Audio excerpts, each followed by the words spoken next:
Hey, it's Jeremy from Jeremy.net. I am a comic book artist, writer, creator, self-publisher. I share my creative process here with you online.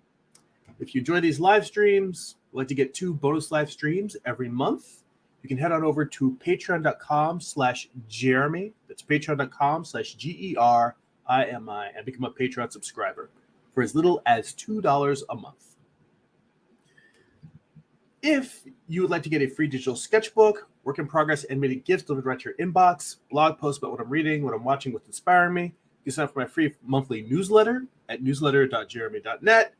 And if you would like to purchase physical copies of my comics or if you read digitally on Kindle, you can go to amazon.jeremy.net.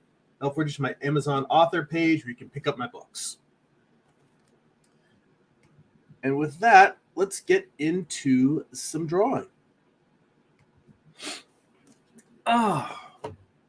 So I'm still digging my way through thumbnails. See Omar in the chat. Hey Omar, how you doing? Nice to see you. Thanks for popping in. I haven't seen you in a hot minute. Hope you're doing well. Hope you are being creative. I am chugging through a series of storyboards for a little animatic project I'm working on. And I probably would be doing cleanup on these thumbnails if it weren't for the fact that I decided yesterday to rearrange a big chunk of my studio and assembled a new bookcase, all stuff that wasn't urgent, but my studio's been in kind of behind this Japanese screen shambles. And it's been in shambles for a long time, so I kind of felt like the itch to just start moving to getting things cleaned up. And sometimes you need that. You need to have a clean workspace in order to focus and be productive. And I've been putting it off for a long time. I just, sacrificed a few hours yesterday to work on that. And I still have some more work to do. And I woke up a little bit late, so I'm just getting to my coffee now during the live stream. But let's get back into this. So at this point, our astronaut character that I've been drawing for the past couple weeks here, she's pointing through the window to the dog, kind of miming to pull down the lever that will open the airlock. And the dog is kind of like, oh, I get it. That's what you want me to do. And now I'm just trying to decide what shot or what angle best shows the dog pulling the lever down. And I'm basically flipping back and forth between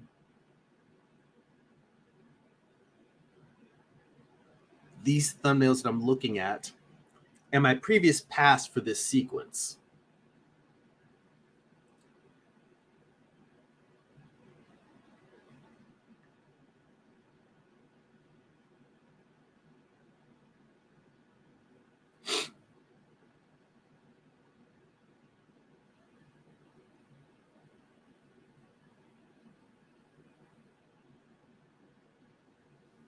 And honestly, I'm wondering whether this previous pass that I did is, oh, hey, Amar is in the chat. We got Omar and Amar in today. Nice to see you.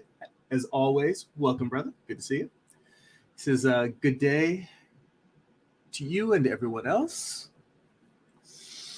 I'm actually wondering, a big part of this cleanup phase is me just checking to see whether these frames work or not storytelling wise, because it's at this point it's really not about drawing well.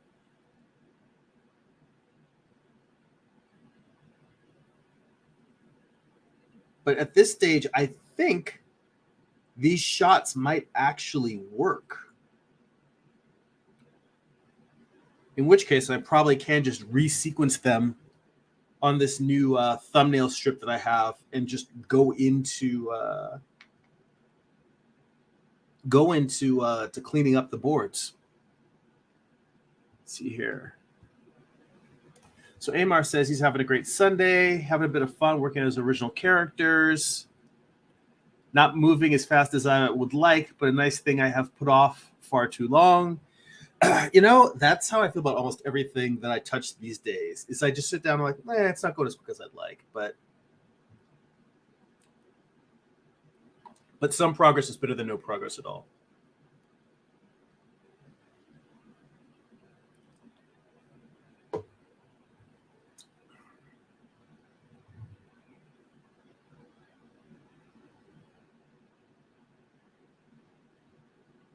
I kind of had a little gag here about the dog trying to pull the handle and the handle slipping out of the dog's mouth. I want to communicate that it's trying to do something that's physically awkward.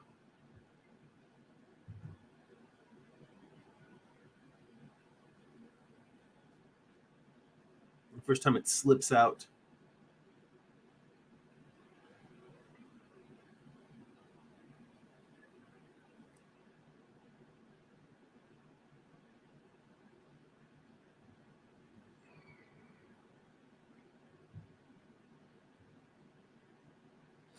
All right, I kind of need to, let's see here. Yeah, Amar says, it looks like you're about done with the storyboard. Yeah, when the stream first started, I was saying I would probably be doing cleanup today, except for the fact that instead of finishing the thumbnails yesterday, I spent several hours sort of straightening up my studio and putting together a new bookshelf. So the place has been in shambles for more than a hot minute, and I just needed to straighten up in here. It's getting, it's like that thing where sometimes it's hard to think when you're working in a cluttered space. So I had to set aside some time for that.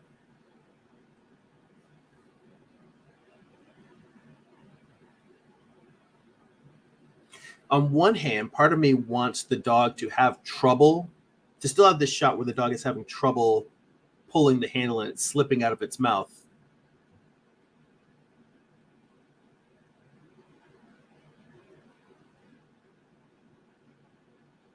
But I think I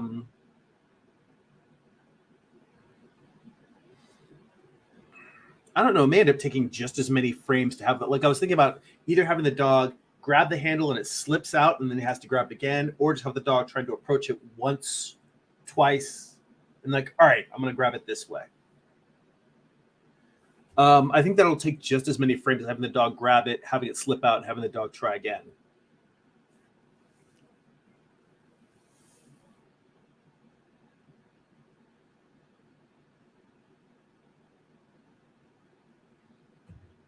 And I'm trying to also look, when I'm looking at these, what I'm doing, let me just put a clarification layer on here. Because what I'm doing now is I'm just looking at this board and I'm thinking. And what I'm thinking is, how can I unify this? What are you doing here? Where's that new layer I created? Oh, that new layer is shut off. That's why. All right, let's move that up there. I'm trying to unify this instead of having 1, 2, 3, 4 shots. What I'm trying to do is figure out how to combine this into like 1 to 2 shots. Pardon me, I gotta blow my nose. See, now I've got a mute button.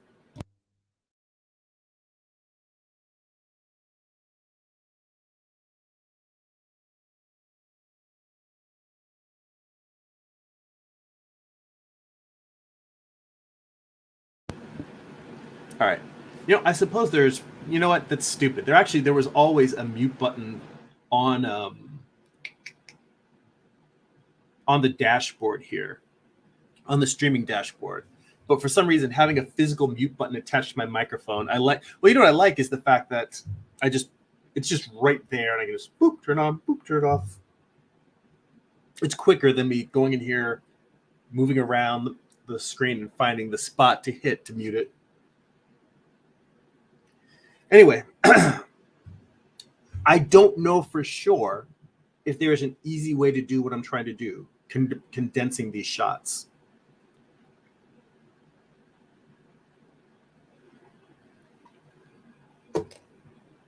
But part of it is I'm just looking and thinking, all right, in terms of framing, in terms of staging, where is the angle where I can see as much of the action as possible? And I actually had a really good, really good conversation with my friend Jesse Tovis, and he was telling me about how, from a visual effects perspective, that a lot of times when they're doing previs, the artists that they work with, they will do like their shot diagram, a top view of, like, you know, character A, character B, object C, object D, and they'll figure out where everything is going to move. That's so tiny you can't see what I even drew there. I need to zoom in so you can actually see the diagram I'm drawing. I forget sometimes. It's like, yeah, you guys can't. It doesn't look the way it does to you guys on the screen. But like he says, a lot of times they'll draw, like, you know, character A, character B, object C, you know, object D, and they'll have, you know, character walks in this way, this character walks in that way, then walks over here, and they'll figure out all of the movements, like what's actually happening, almost as if they're doing all the animation first and then picking the shots afterwards to best display this. That was what Jesse communicated to me. And he said that it might be a handy way to think out your shots. And I am having difficulty wrapping my brains around that, because I'm thinking more in terms of the camera angles first and the choreography second.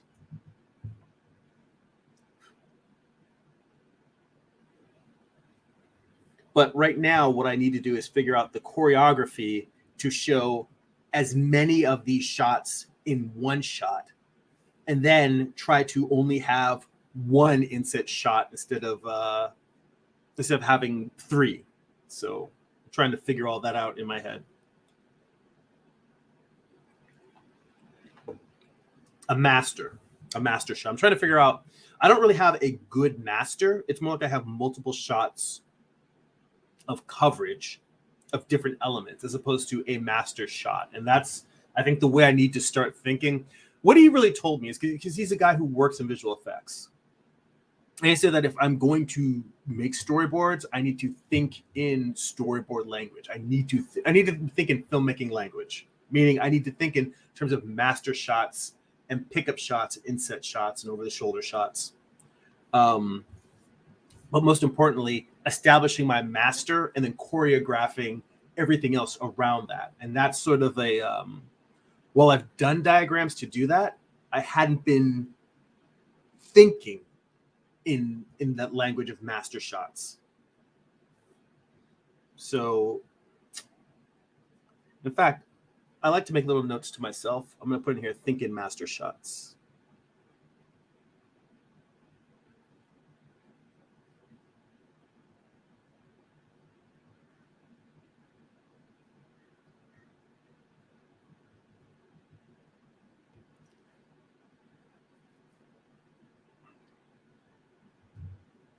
So really, what I am doing at this moment is I'm just staring at all of these shots and trying to figure out what is the master. I should have figured that out first.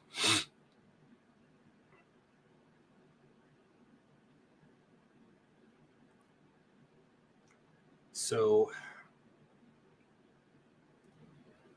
I'm going to take this entire screen .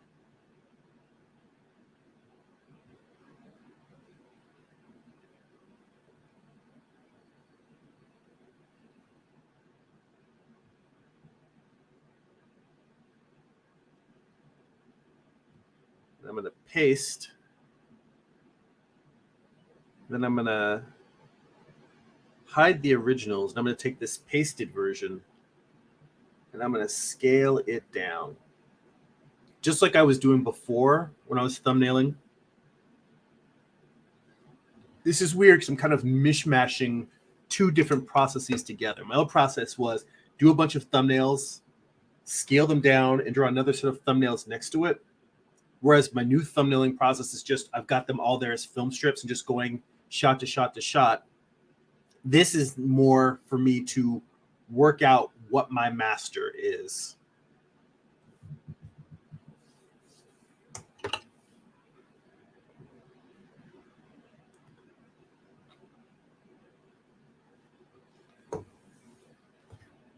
So I'm going to start by thinking about the space station as a whole.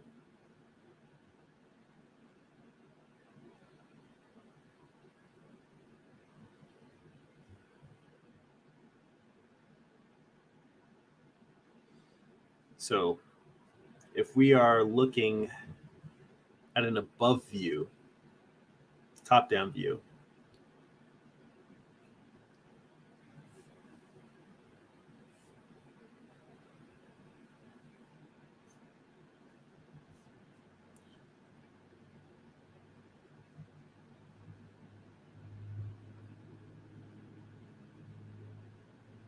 put the airlock over here.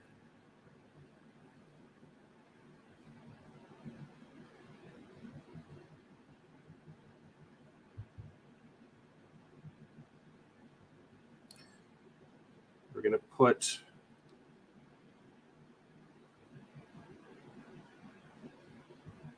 the portal over here, the window.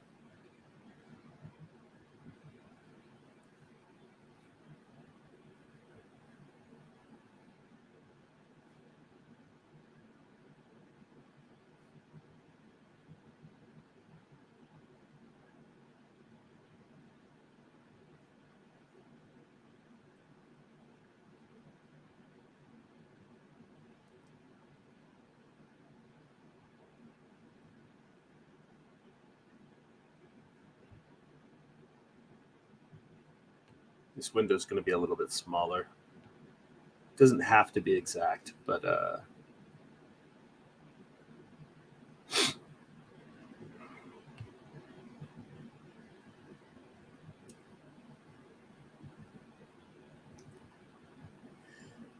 in a perfect world, I would draw this exactly 1-to-1 scale and try to get it perfect.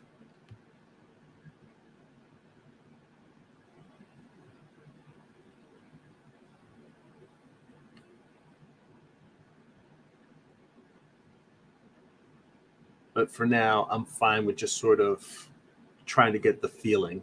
So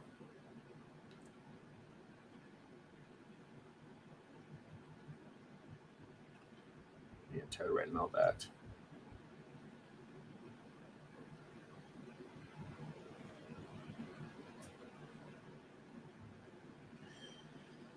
So across the hall from this compartment, you know what? And I think I have made this compartment too big, because if I were to put a couple of astronauts in here, like laying down,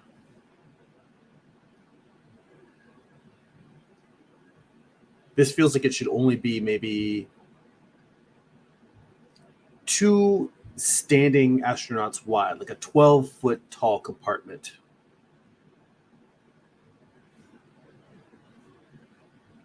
Maybe this is close to the right height, but I feel like it should be slightly narrower.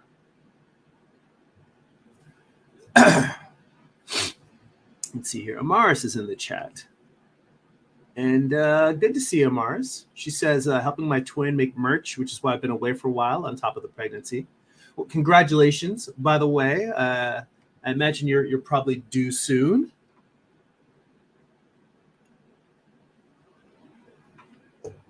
Have fun making that merch. What are you making? T-shirts, stickers, prints?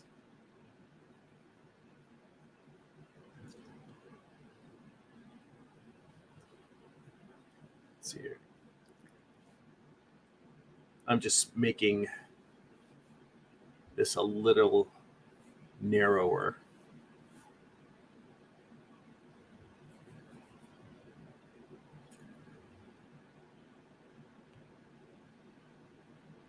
Let's see here.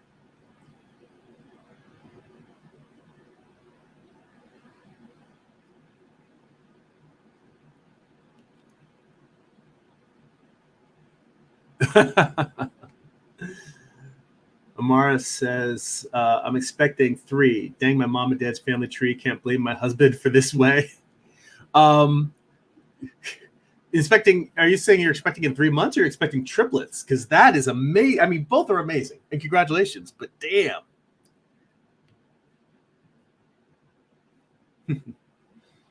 And she also says that, yes, they are working on stickers and prints. All right.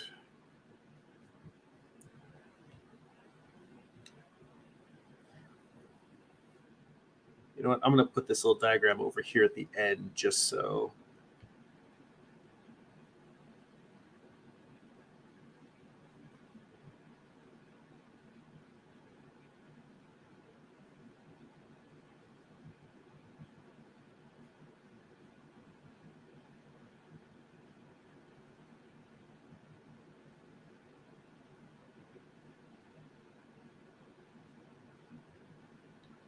Just so I have a sense of how big the compartments are. So we've got the airlock.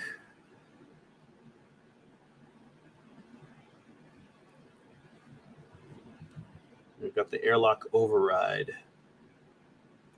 And that really does not need to be as big as I just made it.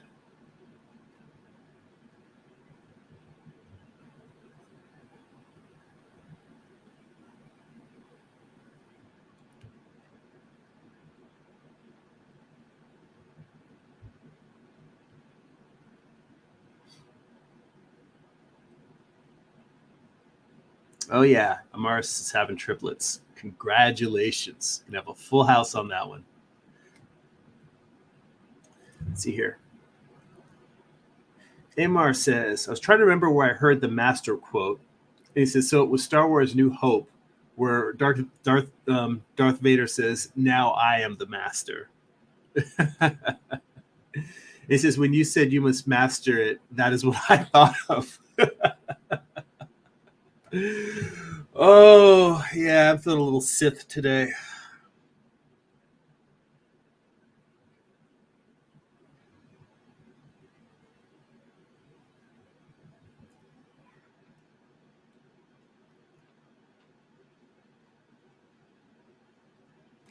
I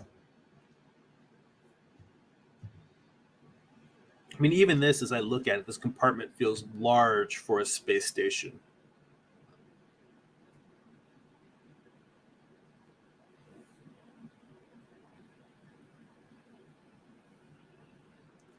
Anyway, let's see here. Manual override. So this is the less sexy part of visual storytelling, making these diagrams and just thinking through where the characters are going to be posed and what they're going to do. Just, it's not sexy. So we're going to have the dog Sagan.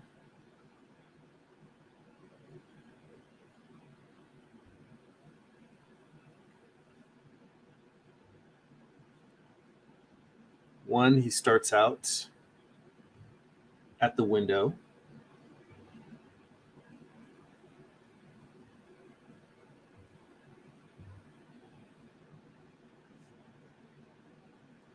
Two, he makes his way towards the manual override switch.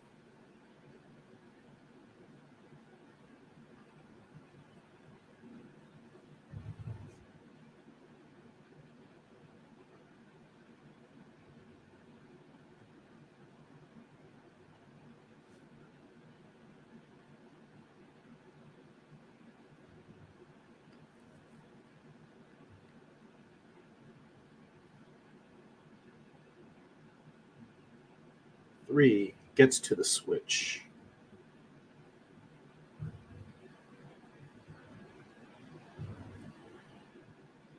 Now as I'm looking at this, all of a sudden it's like, you ever feel like tumblers? Like you're trying to, when you're trying to get a lock and the lock is stuck, and all of a sudden you just feel it click. I'm looking at this now, and I'm thinking about what my buddy Jesse was telling me. And now I can see that if I had taken the time before drawing a single thumbnail to draw like a map of the entire space station, and then for each sequence of shots, draw a diagram like this, just saying this character moves here, this character does this character does that, and then just go through and just say, all right, this is the clearest angle to show as much of it as possible from. I think that would have made my life significantly easier. So I get it. I get it now. Because now it's just a matter really of just saying, all right, what does it look like from, if my camera placement is here, what does this whole sequence of shots look like from this camera angle? And then it's just a matter of deciding, do I want to go high or low?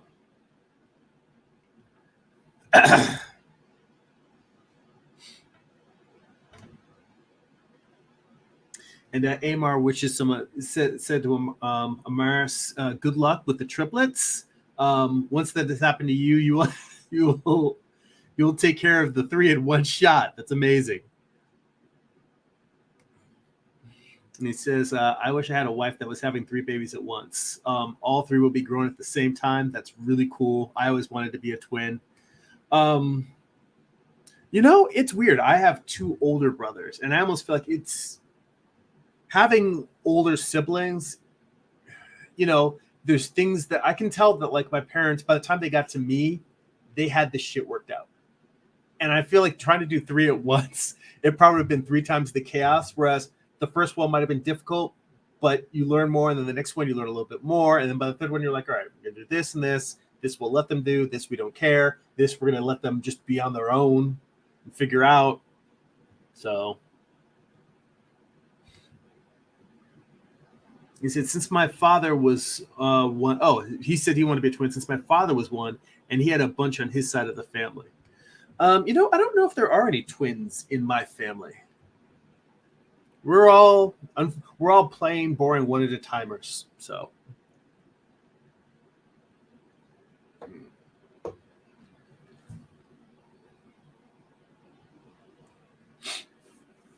all right.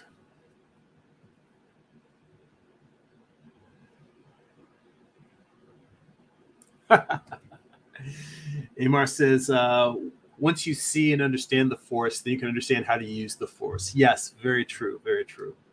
I think the main thing was having a friend tell me, hey, try this method. And a lot of times I can be stubborn and people will tell me to do things. This isn't me about you guys. This is literally, I'm telling you, I've had friends throughout my life, both in life and in my artistic career, give me really good advice and me not take it or not try it right away. Hashtag Carl Altstetter. And then once I do try it, I'm like, why wasn't I doing this all along? This makes life so much easier. So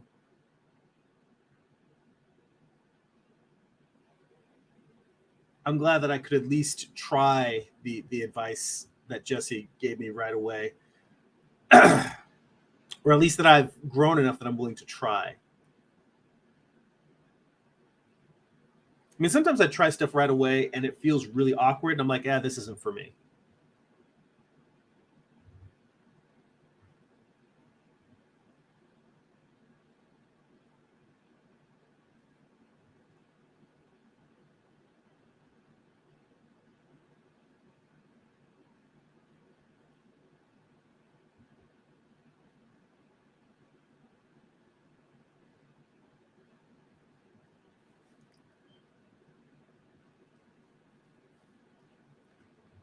So I've got all this.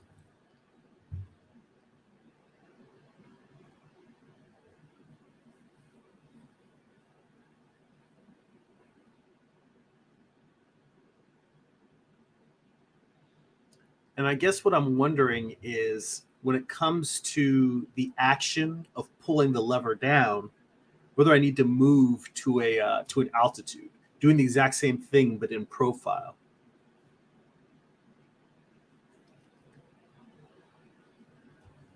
Because that definitely tells me a lot about what happens with the shot. Let's see here.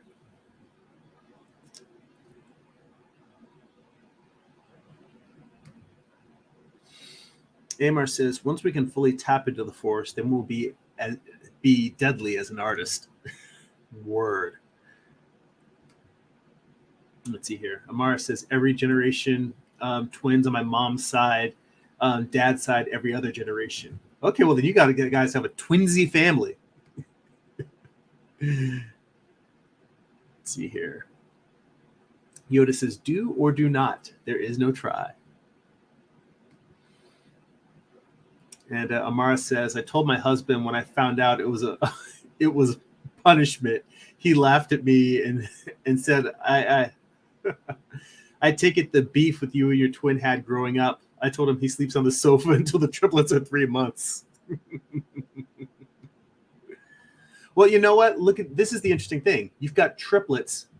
No matter what the beef is, there's always going to be a tiebreaker. So really, you got to let the kids solve disagreements amongst themselves. Although one of them is either going to really enjoy being the tiebreaker and is going to feel like they have a sense of power, or they're always going to feel stuck in the middle. So, you know what? I shouldn't even project anything on it. You guys have 3 wonderful lives you're bringing into your family and expanding your family, and it's just going to be what it's meant to be. So have fun. You've got your own roving art circus. Like I said, in terms of making art or visual storytelling, this scene is what I'm doing right now is super boring, but thinking is important. I have, thinking through these things it's tough work. And I see Chris in the chat. He says, hi, Jeremy. Hey, good to see you, Chris. Thanks for stopping by.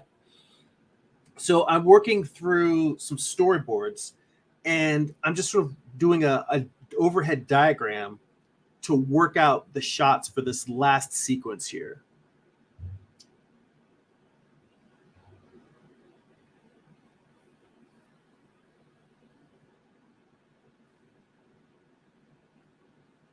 And I think what I'm trying to figure out is I want to show that the dog is approaching this manual override switch.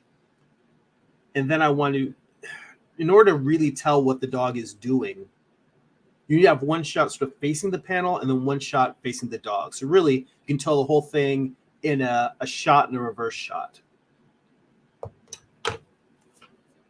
Hang on, I got to blow my nose again.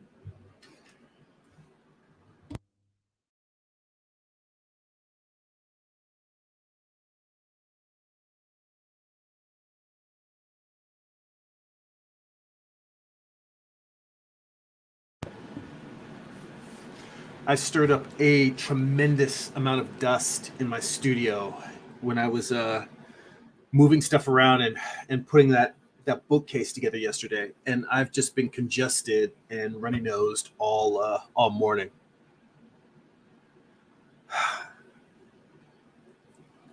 Let's see here.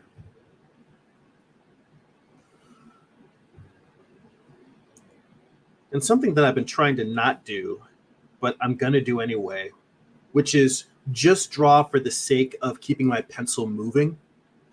Because I don't really know if having a side diagram is going to be helpful.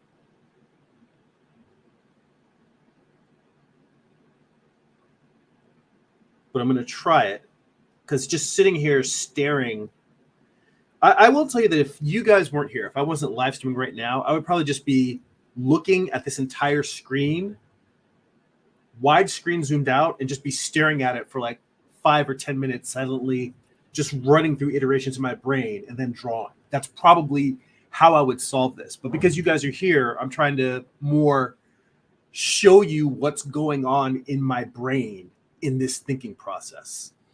And so the next step is let me try and figure out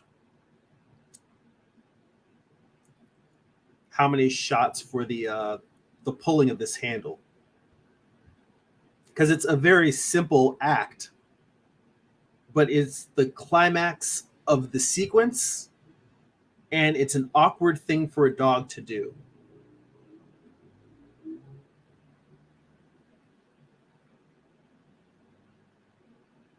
Bring that in a little bit.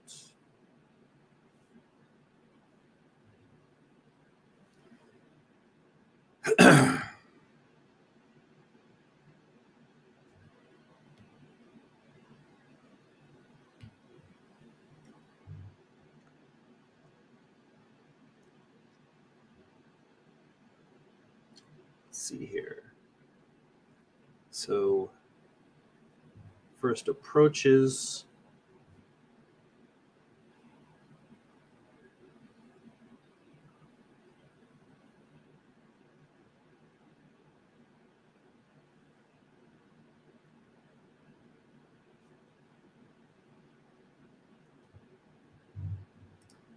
So,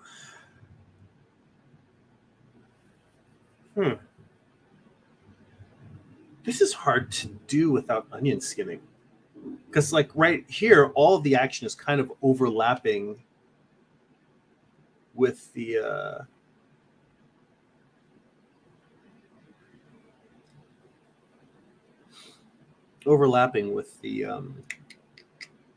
with each shot here. Like it's all happening in the same space.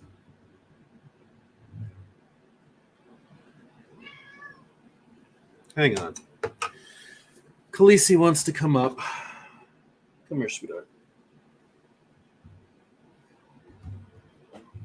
Come on. Or she just wants attention. I don't know. Hard to tell. You coming up? I don't know what she's doing.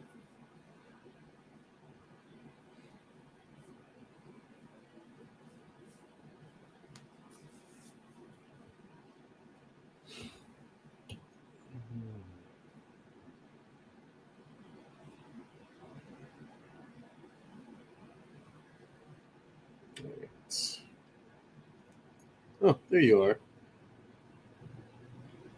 What?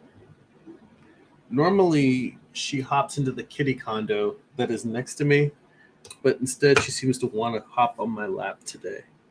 Come here. Are you mad that I'm using a dog in this instead of a cat? The cat would be too small, couldn't pull the lever. Come here. Oh, come here. Oh. Yeah.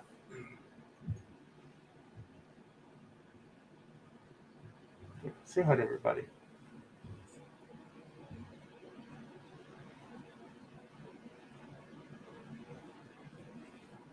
All right.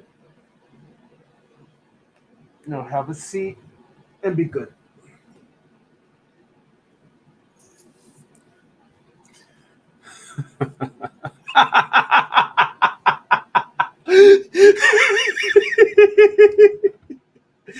Amar said I was just about to say that.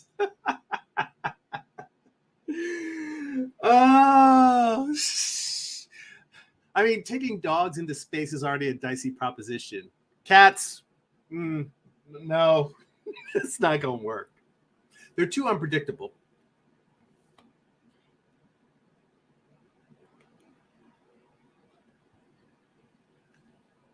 Plus, cats always land on their feet. But since there's no up or down, they would just be sitting there twisting and flailing and just spinning in circles. It would be a mess.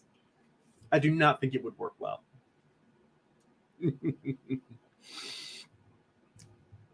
Although Amar also says, I've seen some cats in videos do some amazing things. I think she could pull it off. Well, this one, she definitely, when she's determined, she can make it happen. So who knows? Let's see here. Amara says her husband is more excited than I am about them coming. Built cribs and mobiles. He's been in his wood shop building for them, but can't build me a bookshelf. Well, you know what? When it comes to building a bookshelf for all the children's books you guys are probably going to have, then you say, you know what? Just make 2 of those. Just double it up. Make 2. I mean, hell, my bookshelf is store-bought, so I'm not building anything in a workshop. You're lucky to have a man that's that handy with the tools.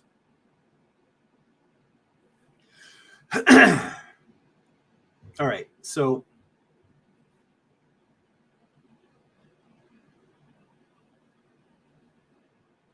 in fact, before I get into anything else, I'm going to move the dog over to the side. I'm just going to, this might seem really stupid because it's just moving a handle from up to down, but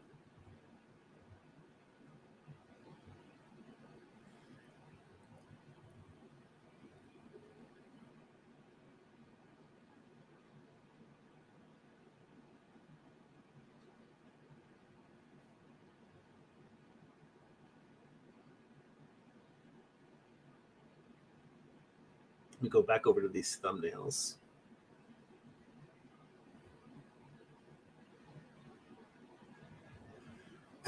So I'm imagining one,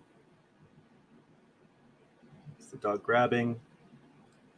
Two, the dog can't really twist. It's got to keep its head upright.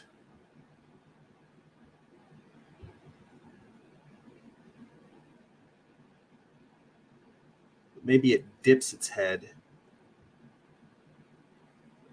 Like it's really trying to drag it down with its body weight.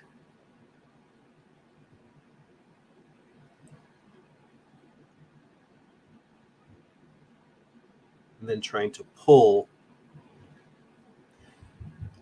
It's odd because I'm trying to describe storytelling stuff, and I know that, I mean, I don't know for sure. You guys might be able to see exactly what I'm envisioning here, but I feel like I'm drawing really, really abstract forms, trying to represent what's physically happening here.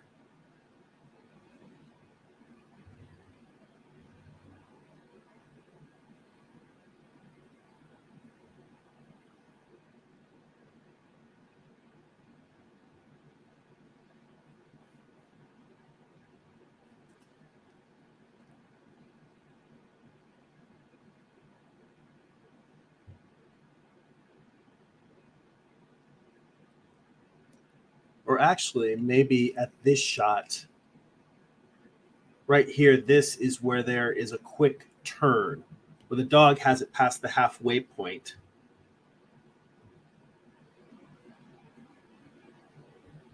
And at this point, this is when the dog turns to the side.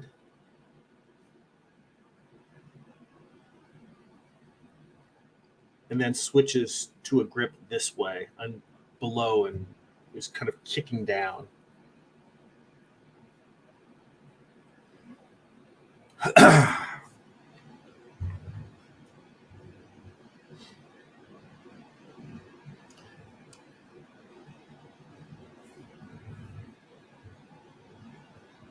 You know what?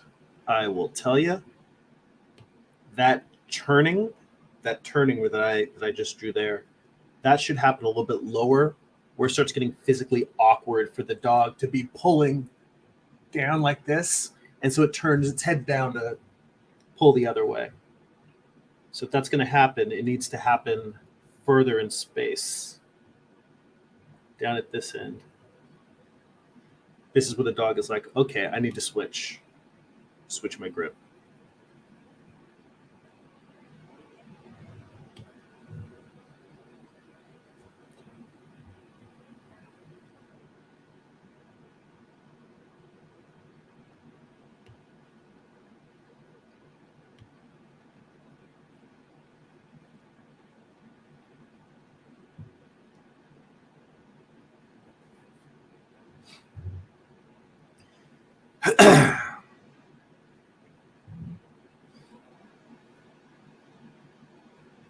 Now, what I'd like to do is do all of the above is shot one.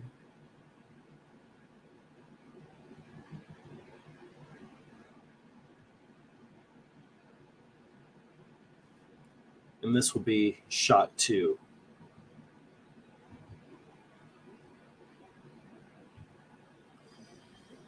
So the above is sort of like the approach, the wider shot, in terms of just giving the context of this is where the dog is in geography. And then shot 2 being this is the dog trying to pull the thing down. And now the real question is, what does that constitute in terms of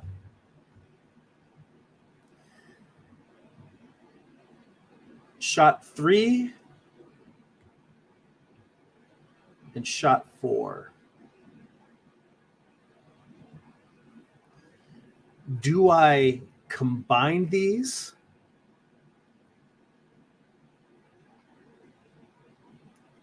And I'm showing the whole thing from a wider shot because I feel like the grabbing and pulling works really well from this close-up. But maybe I do it a little bit wider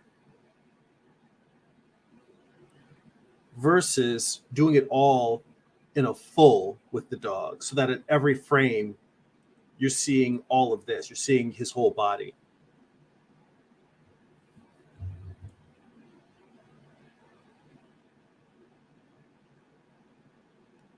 And it is tough to decide.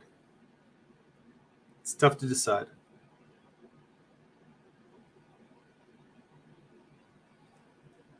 But at least I have a little bit more clarity on what's happening story-wise, is that I'm trying to show something in 4 shots, 4 setups, the blocking. And instead of doing that, where I've got one wide, one close-up, one extreme close-up, and then another wide from a different angle, if I can just go a full or a wide shot, and then one either a close-up or a medium shot. Let's see here. We're already 47 minutes in, and most of this has just been me thinking. I am really curious for anybody whether this element, the problem solving, the mental stuff that's going on in terms of figuring out shots, like whether this is actually interesting to you guys, seeing how another person thinks through these visual problems before drawing. Because for me, I don't think that it's necessarily interesting to watch, but I know when I'm watching other people, seeing how the problem solving is happening, putting what's happening on their brain, to me is something that doesn't get shared enough. The mental work, not just the making the cool pictures, or make sure you use this perspective, make sure you use this lighting, make sure that your characters are respecting the 180-degree rule. That stuff is very, very, very important. But working out the number of shots and the reason for using them and the diagrams and how you arrive at those conclusions, that's not something that I see explained very often. So I am curious from a perspective of someone watching these streams, whether you're like, oh yeah, that actually is useful and interesting. So now I am going to turn this layer back off. I'm going back into my thumbnails.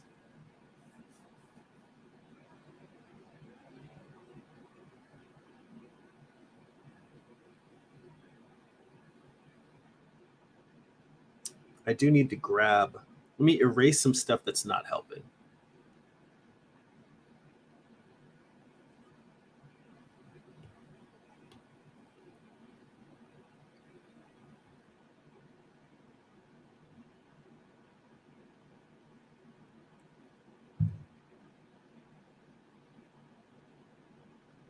So put those two together.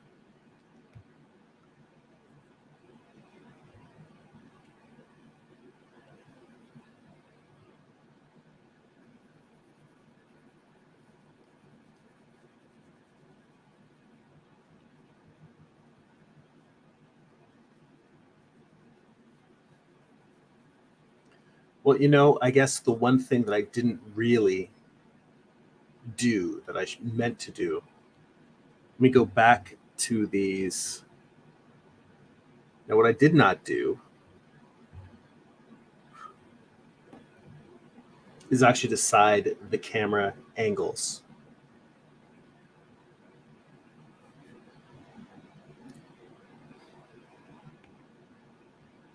So for camera 1, I mean, hell, it might be interesting to frame the whole shot from the astronaut's POV. So possibly we'll shoot it from here.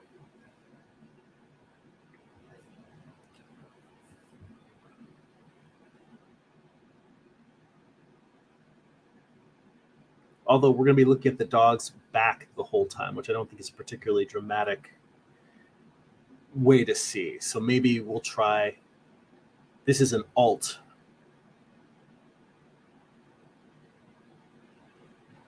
But ideally, turn this to the side here. I'm now imagining what we want to frame is the destination. So let's say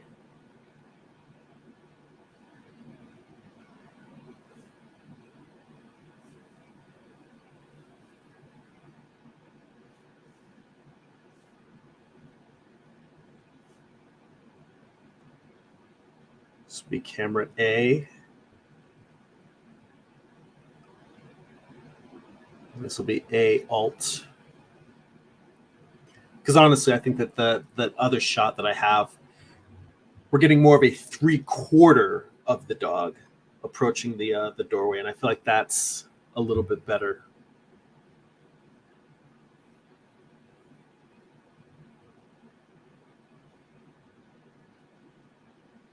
Although another thing to think about is movement. And in the movement, we've got the dog moving from left to right. So what I want is for the dog to still be moving left to right. And if I switch to camera A, it'll be moving right to left. So to be honest, if I think about that,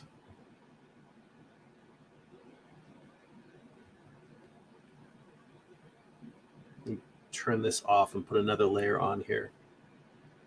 If I want to keep the dog moving from left to right, the camera should be on this side of him. So it's another thing to think about. So let's say instead, for framing it coming this way,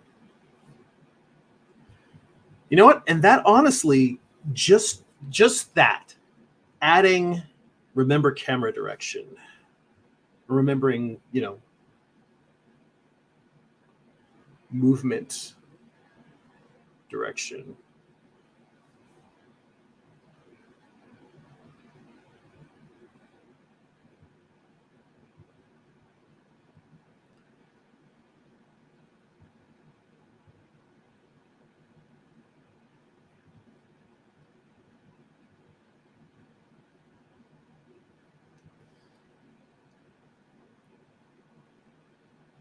So remembering that this will keep the character moving from left to right.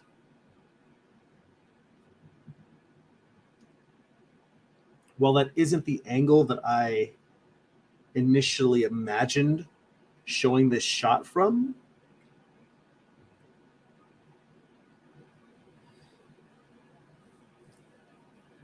I feel like that's less visually confusing.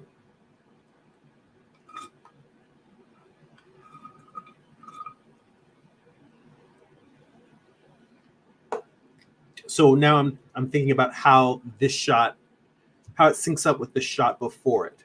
The dog understanding that the astronaut is pointing, the dog turning and looking, and then the dog moving in that direction. And then visually over here, it's going to continue in that direction, moving into and across the frame. So I guess this should be camera A.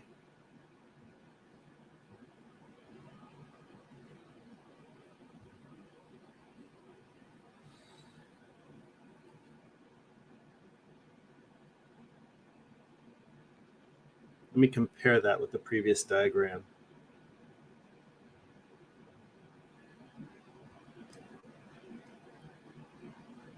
Now, I will also say that given that the portal is slightly offset, the window the astronaut is staring at is slightly offset, this also could still give us the A to B, that could still give us that moving left to right frame, or it just works as a reverse shot.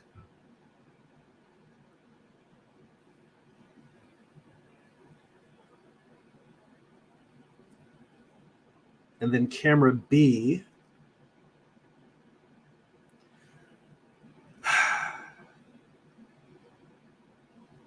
camera B will now show what the dog is doing once it gets over there. So dog moves from left to right.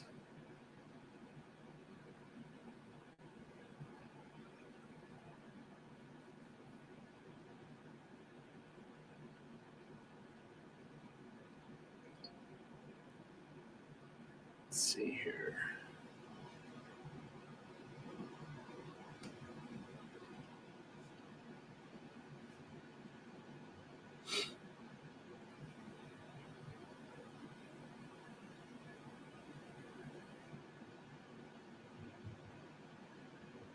Well, logic tells me that if this is camera A, I want to keep everything staged on this side of the camera, meaning that,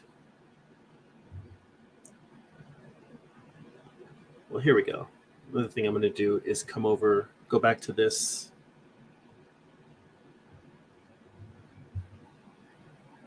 Scratch that out and put shot A, shot B. So I've got enough numbers inside.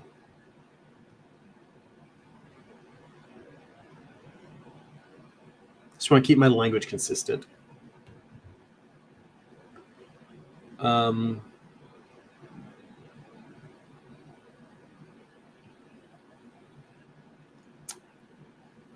move this out here,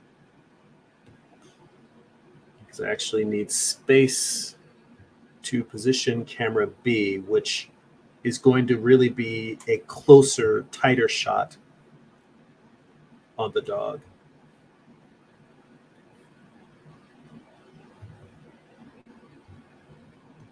Not quite a profile, but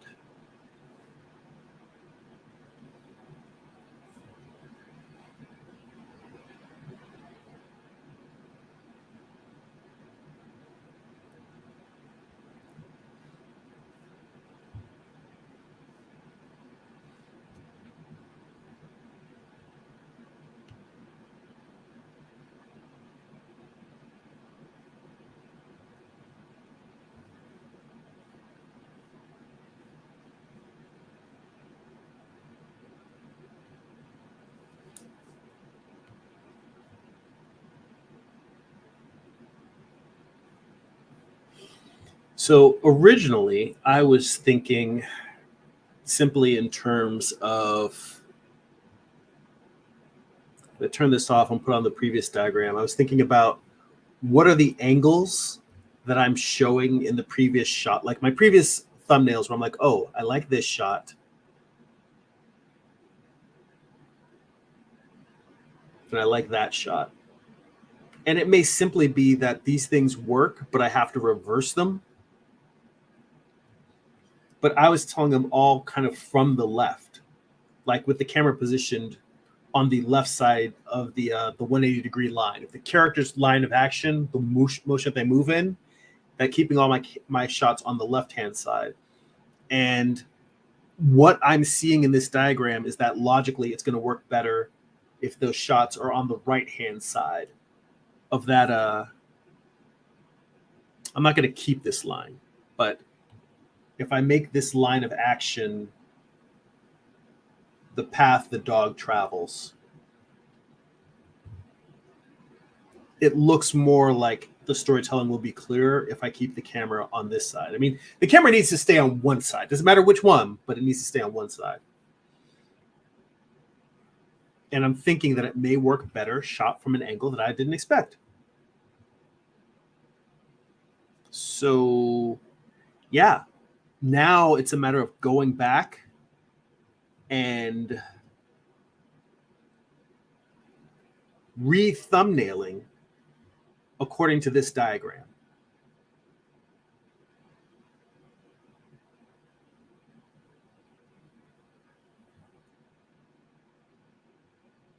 Let's see.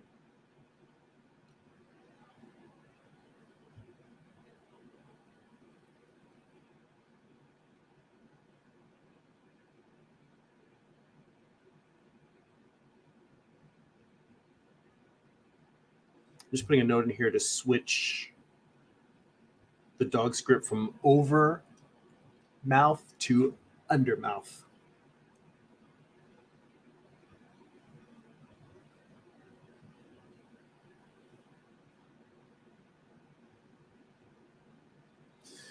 So yeah, this whole session has been a lot less about drawing stories and more about thinking out stories. So I'm really trying to emphasize thinking through my visual geography. And this is something that hopefully, given how useful I can see these diagrams being, this might make my comic book visual storytelling a lot easier going forward. Just have a scene, diagram what happens, pick your shots. And it's so weird because I was even telling Jesse when he was describing this process to me that I understood the logic of it, but I couldn't see it in my head. And it's so interesting that it is something that is very, very clear, that it seemed abstract until I did it. Kind of like when you're doing yoga or if you're doing any physical task and people are like, you'll know it when you feel it. This is very much an example of I'll know it's right when I feel it. That's what happened. It seemed vague to me, like, okay, yeah. And now I did it. And I'm like, oh no, this is incredibly useful. It wouldn't have occurred to me that I needed to position all of the shots in the sequence on the right side of the figure instead of the left if I hadn't drawn this diagram. It just wouldn't have occurred to me. And maybe that's a flaw in my visual storytelling brain that it didn't occur to me. But as long as you learn and you get better, it means that you can always have another stab at the apple and try to redo something better or take what you learn and apply it to the next project. It's a never-ending process of learning and growth. And sometimes it's embarrassing when you realize you're making like a mistake that is like, this is kind of an amateur mistake. Like I should know this. But you know what? People who've been drawing for years can still make very simple storytelling mistakes. And you can't be too proud to pretend that doesn't happen. And when you acknowledge it, it's a learning. It's a part of the learning process, part of the growth process, which should never end your entire life. So don't be afraid to be humbled by your own process and finding out things that you did wrong and saying, oh, wait, I can do this better. So, all right, guys, on that note of approaching your art with humility and your learning with humility. Speaking of learning with humility, this Wednesday, we're going to have another session of Art Book Study Group. That's where we do deep dives into some of the best art books around. We've been doing a long-running series on Walt Reed's The Figure. And all of the videos of that, there's hundreds of hours at this point. They're available to watch the replay on Patreon. Head on over to patreon.com/Jeremy. It's patreon.com/GERIMI. Head on over there, sign up. The very basic tier, $2 a month, gets you access to all those videos, gets you access to the upcoming live stream. We'll have the Discord server open with the voice channel. So instead of just texting, or instead of just typing in the chat, you can actually talk to me while I'm drawing. We can talk, we can share feedback back and forth. If you want to show me stuff, you can post stuff in the Discord server while we're doing it. And you can join me as I continue doing deep dives to improve my own craft, my own drawing. So yeah, become a Patreon subscriber. Little as $2 a month gets you in the door. We also have an online digital archive to read my comics. Morningstar, Eye of the Gods are on there. So you can read all those online. And, like I said, we've got a Patreon exclusive Discord server. We share our works in progress, feedback, journal shop, talk, and more. And there's higher tiers for higher rewards, but $2 a month gets you in. So there's links in the description for the video. If you're watching on Twitch, there's links in the About Me tab. Head on over, check that out, become a subscriber, meet up with us this Wednesday, 7:30 p.m. Pacific Standard Time. If you miss it, there'll be a replay posted. You can watch that and all the other videos. Newsletter. If you'd like to get work in progress and the gifts delivered right to your inbox, a free digital sketchbook, blog post about what I'm reading, what I'm watching, what's inspiring me, just a chance to kind of touch base, see what else I'm working on throughout the month when I'm not here streaming in front of you guys. Sign up for that free monthly newsletter. It's newsletter.jeremy.net. And if you'd like to purchase copies of my comics, you can pick up my first graphic novel, Eye of the Gods. This is a standalone graphic novel, psychological thriller about a man who is cursed with visions he cannot control. It's Eye of the Gods. And then my most recent project, Morningstar. It is a retelling of Lucifer's fall from heaven as a Western. It's an 8-issue series. Volume 1 contains issues 1 through 4. Volume 2, the conclusion, contains issues 5 through 8. Both volumes have extensive back matter. There's character sketches and designs, thumbnails, page layout, script excerpts, photo reference. I basically walk you through how I put the entire series together. So you can check all of that out at amazon.jeremy.net. And if you want to see what's inside the books before you pick them up, head on over to the homepage of my YouTube channel. There, if you scroll down on the homepage, there should be a playlist for book flip-throughs. So you can see what's inside all these books before you pick them up. So again, thank you for joining me this week. Thank you for joining me every week. I enjoy hanging out with you guys. This was a little bit more of a cerebral stream, a lot more of what's going on in my head versus just draw this, draw that. How's this look? Is this cool? Too light, too dark? Less the fundamentals, more of the brain process in terms of storytelling. But I appreciate you. Thank you for hanging out. That's it for now. Go be creative.